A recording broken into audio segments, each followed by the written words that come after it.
Antes de você assistir esse vídeo, eu tenho um convite para te fazer. No dia 9 de abril, eu e meus amigos Misael Michel e Luiz Gamonal vamos fazer um evento chamado Programação de Riqueza. Nesse evento a gente vai te ensinar como programar sua mente para enriquecer e transformar sua vida financeira para sempre. Nesse evento a gente vai passar um conteúdo extraordinário que a gente nunca passou antes, mas é preciso você estar ao vivo para participar. Vai ser no dia 9 de abril, às 20h20. Para você participar gratuitamente, é só clicar no link que está aqui na descrição. Agora, fica aí com o vídeo. Tá certo. Então, eu tava lembrando aqui, né? Antes da gente conversar, o que eu já fiz, gente? O que eu já fiz? É tanta coisa, né? Mas estava lembrando a primeira, se não me engano, a primeira coisa foi trabalhar num local de estofados, né? Concerto de estofado, enfim, esse tipo de coisa.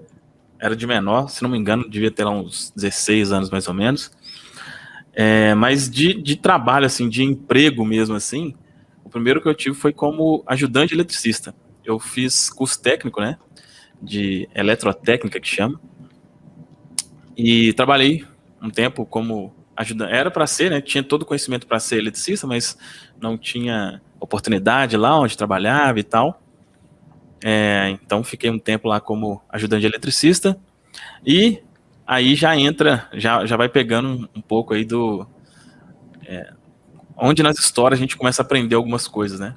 Eu tava lembrando esses dias, por que eu saí, né? Por que eu deixei esse trabalho, e foi depois desse trabalho que eu já comecei a fazer algo próprio, né? Eu não sei aqui se alguém já sentiu num ambiente de trabalho humilhação, sabe? Uma coisa assim. Foi por esse motivo, né? E assim, como que a gente tem que ser, quando a gente fala de gratidão, né, cara? Gratidão por essa humilhação, né? Talvez se não fosse ela, eu não teria tomado a atitude de ter saído, né? Com Mas certeza.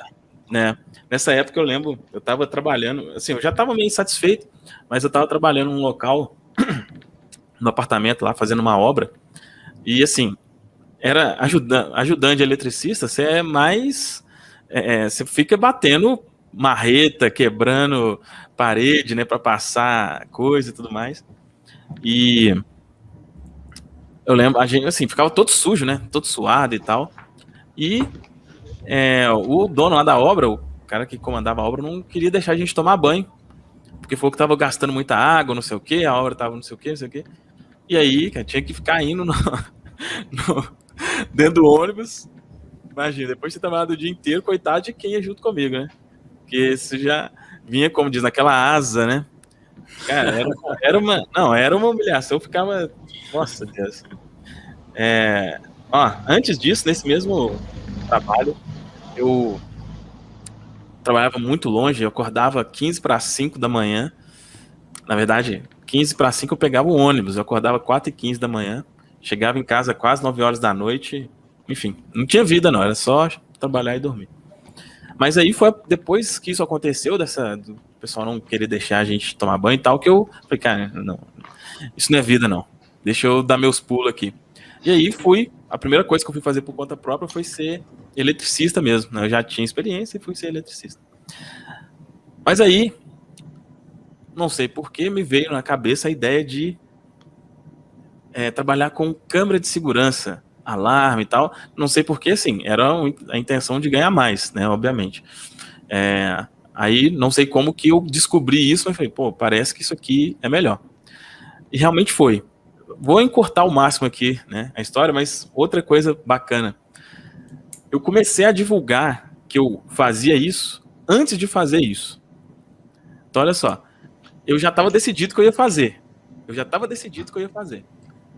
Só que eu não sabia ainda. Eu fiz um curso, só que assim, muito básico e tal. A internet não tinha, né, o tanto de informação que tem hoje. Aí, o que aconteceu? Quando eu fui em alguns locais, né, algumas pessoas que faziam isso, empresas que trabalhavam com isso, e aí eu fui combinar com eles, falei, olha, eu tô fazendo isso aqui, mas não tenho experiência ainda, se alguém contratar, tem como você ir para fazer?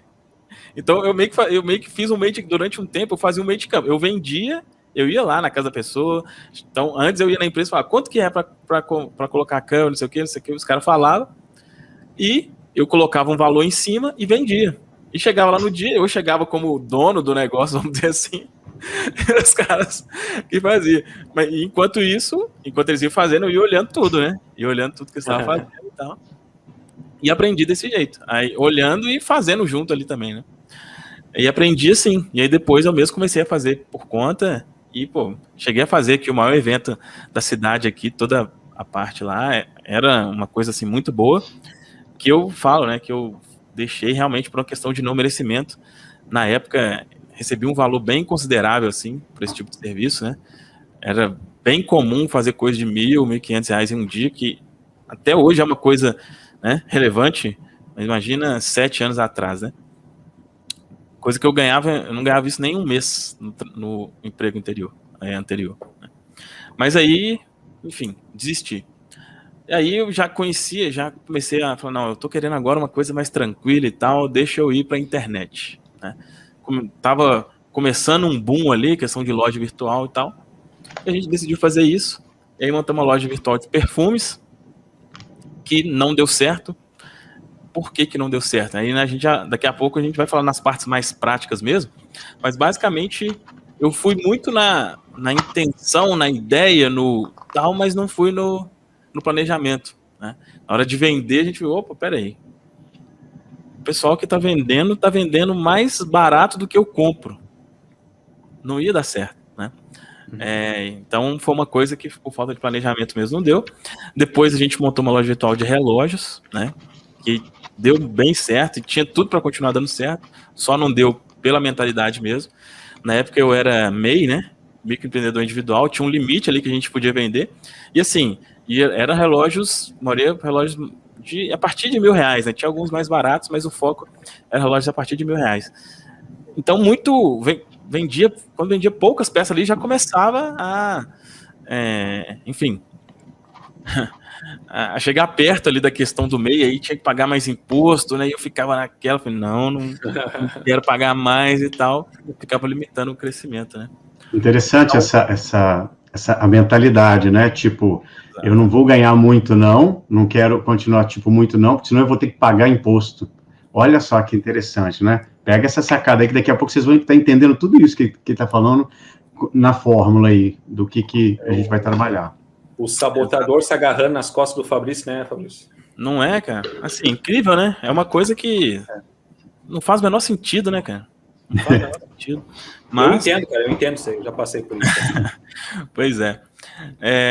E aí, enfim, deixamos, e eu era uma coisa que eu tinha também, eu ficava meio com medo, né, porque assim, a gente ficava lá com estoque, sei lá, de, vamos dizer, 30, 40 mil reais em casa, né, porque ficava em casa, e eu ficava, às vezes nem dormia, assim, ficava com medo, nossa, se alguém entrar aqui e roubar, não sei o quê.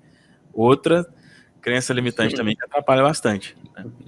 E aí, só que, cara, eu entendi como é que fazia a questão das vendas, né? Daqui a pouco, na hora que a gente for falar de algo mais prático, tem algumas lições, assim, que eu peguei lá que, pô, serve muito hoje em dia ainda. Então, eu aprendi como que vendia. Eu falei, quer saber? Eu vou ensinar o pessoal como vender. Pela internet, lojas virtuais, tudo mais. E aí, o primeiro canal no YouTube que eu criei, na verdade, o primeiro não. O primeiro era relacionado a relógio. Só que lá não aparecia, só mostrava os relógios e tal. E aí eu comecei a produzir conteúdo a primeira vez, foi sobre e-commerce, né? Lojas virtuais e tal. E, cara, era uma coisa assim, engraçada, porque eu realmente entendi muito bem daquilo, só que aí, onde que estava o problema? Não conseguia cobrar, né? O pessoal normalmente cobrava, consultores, eles cobravam por hora, né? Então cobrava normalmente ali 400, 450 reais por hora, eu cobrava 100, pedindo para a pessoa pedir um desconto para pagar 50. Então a dificuldade em cobrar era muito grande. E foi aí, né, que eu realmente comecei a me questionar, né? Em algum momento, enquanto eu estava nessa questão aí de consultor, que eu comecei a ficar, não é possível, eu tenho, já fiz tal coisa, tinha tudo para dar certo, isso aqui também tem tudo para dar certo, por que eu não vou? E foi aí que, né, vem a história que a gente já contou aqui nas lives, né? Cada um já contou como chegou, né, no conhecimento sobre lei da atração e tudo mais. E aí, eu cheguei, né, nesse conhecimento, e aí eu comecei a aplicar inicialmente na questão relacionada a isso, né. E aí tem até um vídeo no canal que eu falo como que eu fechei um contrato de 25 mil reais usando a lei da atração, vamos dizer assim, né, que era acreditando, né, mentalizando, agradecendo por aquilo ser real. Foi a primeira experiência assim mesmo que eu tive com relação à lei da atração e tudo mais, foi nessa época, né? Foi uma coisa assim, que aí que eu vi, falei, cara, isso existe mesmo, né? Mas por não merecimento, eu não fiz boa parte do serviço que tinha sido contratado, porque assim, estava acostumado ali, hein, a ganhar no máximo R$3.000 por mês, e ali eu ia ser feito em 3 meses, né? Então ia dar 8 mil e alguma coisa. Eu não aguentei, falei, não pode, não sabia disso, né? Mas inconscientemente eu falei, não, eu não posso ganhar 3 mil por mês, isso aí tá muito, tá? E aí eu me sabotei, né? E acabou que eu só fiquei lá nos 3 mesmo, que a mulher pagou 10, né? Acho que um pouco menos na época. Enfim, acabou ficando dentro dos 3 mesmo. Então até aí foi assim, a época ali de luta mesmo, né? De dificuldade e tudo mais. Mas mesmo depois disso, assim, eu continuei mais um tempo como consultor e as coisas começaram a se estabilizar, tudo ali agradecendo, acreditando e tudo mais. E eu cheguei ali, sei lá, fazia uns 4 mil por mês, mais ou menos com isso, que para mim já era uma coisa assim, já não passava aperto, pelo menos, né? E aí, depois disso, a partir daí que a questão do desenvolvimento pessoal, de compartilhar, né, o que tinha me transformado, eu comecei a falar do livro Poder do Subconsciente, né? Eu comecei a ler o livro do Poder do Subconsciente, postei ele no canal, e aí, a partir daí, entrei a fundo nesse assunto, e aí foi quando realmente a questão financeira deu uma virada tremenda, né?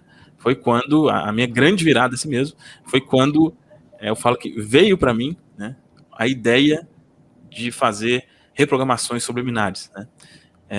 Eu já estava com bons resultados ali, usando algumas técnicas tradicionais, né, de afirmações e tudo mais. Eu ficava me perguntando, né, como é que eu poderia fazer para facilitar, né, para conseguir realmente, enfim, mudar a mente de uma forma mais fácil. E aí me veio assim, meio como se fosse colocado lá na minha mente, essa ideia. Eu comecei a pesquisar sobre isso, comecei a fazer teste, e aí, enfim, depois de um tempo, cara, eu criei um negócio aqui diferente, né? Aí deu muito certo para mim, e aí eu comecei, e aí a gente vai entrar, né, daqui a pouco na parte prática, que é a questão de vender o conhecimento, né? Como foi uma coisa que eu falei, isso aqui deu muito certo para mim nesse sentido. Será que isso aqui serve, por exemplo, também para a pessoa parar de procrastinar? Será que serve para eliminar sentimento negativo? Será que serve para isso? E eu, serve. Então eu comecei a oferecer esse serviço para outras pessoas. Depois comecei a vender as reprogramações, né, para eliminar a procrastinação, para aumentar a autoconfiança, para eliminar crenças limitantes. E foi aí que teve realmente a grande transformação, foi com isso, né? Quando eu comecei a, vamos dizer assim, vender esse conhecimento, inicialmente ali no 1 a 1, né, de forma personalizada, mas depois da forma que é hoje, né, de uma forma mais abrangente, e essa inclusive é uma das coisas que a gente vai aprofundar daqui a pouco.